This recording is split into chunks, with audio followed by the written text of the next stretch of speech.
Hello and welcome to Ireland. My name is Robert O'Byrne, otherwise known as the Irish Aesthete, and it's my very great pleasure today to introduce you to one of the most important buildings here in this country, Townley Hall, County Louth. Townley Hall is located on the eastern side of Ireland, in rich agricultural land that has been cultivated for thousands of years. Just a few miles away can be found many of the country's finest megalithic passage tombs, not least that at Newgrange, indicating how important this area was even in ancient times. Since 1993, the landscape has been designated a World Heritage Site by UNESCO. In the Middle Ages, all the countryside around here was owned and tended by the great Cistercian Monastery of Mellifont, one of the richest in Ireland. And directly below Townley Hall is the site of one of the most significant events in Irish history, the Battle of the Boyne, where, in July 1690, William of Orange defeated King James II and thereby determined the future of this island. By the mid-18th century, the Townley Hall estate was owned by one Blaney Townley Balfour, the first of a succession of generations of the same name who lived here until the late 1920s. But originally the family didn't occupy the house immediately behind me, but instead owned a much more modest residence to the immediate east of here. It was Blaney Townley Balfour III who, after inheriting the estate, was responsible for commissioning a new house here in the early 1790s. Born in 1769, Townley Balfour was an exceptionally well-educated and well-travelled young man, having studied at Oxford University before undertaking not one but two grand tours on mainland Europe. The diaries he maintained during this time indicate a particularly keen interest in architecture. This interest was shared by Townley Balfour's sister, Anna Maria Townley Balfour, whose close involvement with the design of Townley Hall has only recently begun to be properly appreciated. Anna Maria also travelled in mainland Europe and likewise made a point of studying its architecture, not least the latest neoclassical buildings in France, such as the Pantheon in Paris, designed by Jacques-Germain Soufflot.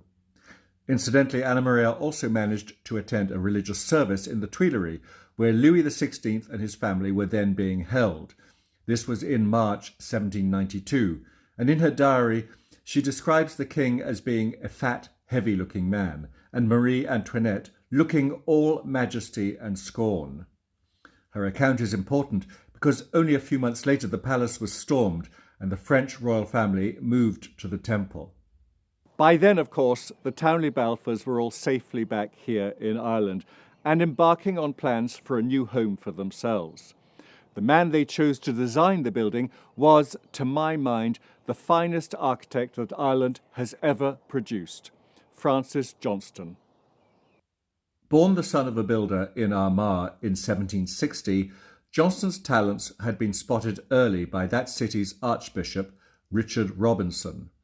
And before long, the young man was helping to design the Archbishop's country retreat, Rokeby Hall, which stands some 10 miles northeast of Townley Hall.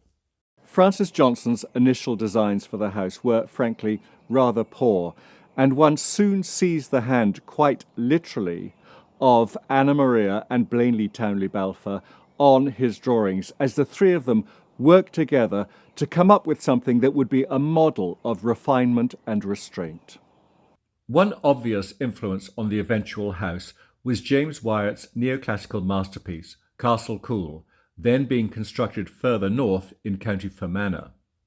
Blaney Townley Balfour owned a large amount of land nearby, and in addition, his fiancée, Lady Florence Cole, was a niece of the first Earl of Belmore, who was responsible for commissioning Castle Coole.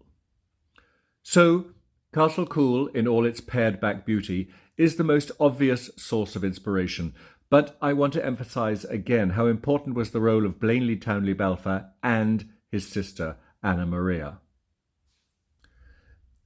These two siblings were the ones who dispensed with any dressings around the windows and insisted they be left as just plain openings in the walls of crisp grey limestone. And rather than a 4-columned portico proposed by Johnston, they opted for a plain doorcase of 2 engaged Doric columns supporting a lintel. Townley Hall's interior shows the same restraint, as we shall see, beginning with the entrance hall, which sets the tone for all that follows.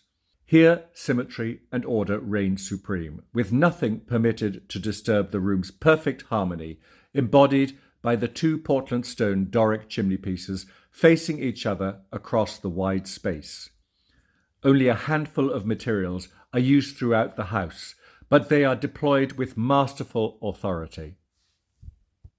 Look, for example, at these splendid Cuban mahogany doors, and note how there are no external hinges.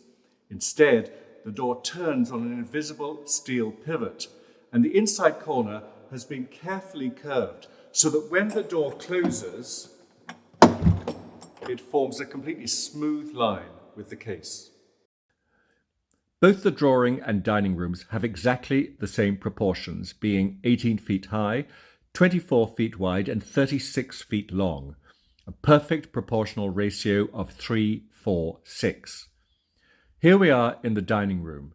Note, as throughout the building, the clean lines, the understated plaster decoration, and look at the quality of the joinery. Here the fan detailing at the top of the recessed shutters. This is a very particular detail found in buildings designed by Francis Johnston. But all of this is just to whet the appetite for what now follows and what really sets Townley Hall apart as an architectural masterpiece. The house is almost a perfect square. It measures 86 by 83 feet, and the whole of the centre of it is occupied by a circle.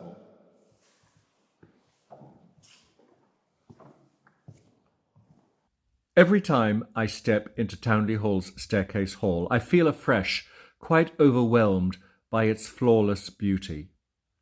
Inspired by rotundas that can be traced all the way back to the Emperor Hadrian's Pantheon in Rome, and, of course, to James Wyatt's own Pantheon, constructed in London some 20 years before Townley Hall. As elsewhere in the building, symmetry remains paramount, but here there is no sense of confinement. Instead, everything is allowed to soar up to the glazed oculus through which the ever-changing Irish sky can be observed. And we too are permitted to soar as we ascend the cantilevered Portland stone staircase, pausing to admire the slender brass balusters supporting a mahogany handrail that brings us up to the bedroom floor. From here, incidentally, one gets a particularly good view of the Portland stone floor directly beneath us, a series of lozenges radiating out from a centrally located sunburst situated directly beneath the top of the dome. And look too at the exquisite stairwell decoration, a classic Greek stepped key pattern through which a vine tendril has been threaded, and then below lines of acorns hanging from the bottom.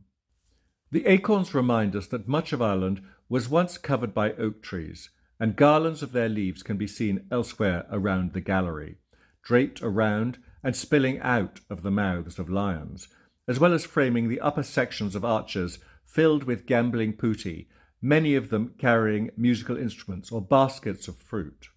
As you can see, the gallery's walls are divided by 8 shallow arches, linked by keystones to a frieze of Brucrania, between which hangs fringed drapery.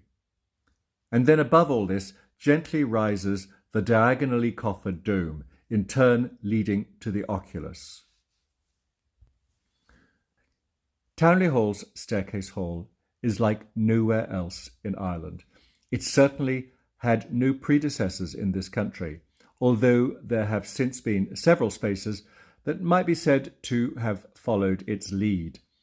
It's a room of European significance, and we're fortunate that the building's present owners, the School of Philosophy and Economic Science, takes such very good care of it.